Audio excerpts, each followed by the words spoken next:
Hey Alphas, just a quick update. We made it to Regina, Prairie Harley Davidson. We got sparkles checked in, get a new tire on it. If you know about Harley Davidson, they want their dealers closer to big highways, but it doesn't always allow for the spots to eat around. So anyway, per Harley Davidson gave me this little whip, a 2024 Street Glide, to run across the road and grab some grub. Kind of a neat rig.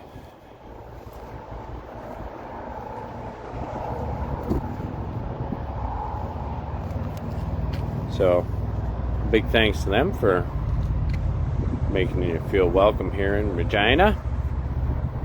Anyways, I am gonna go and grab some grub, and we'll chat at you later. Love you, bye.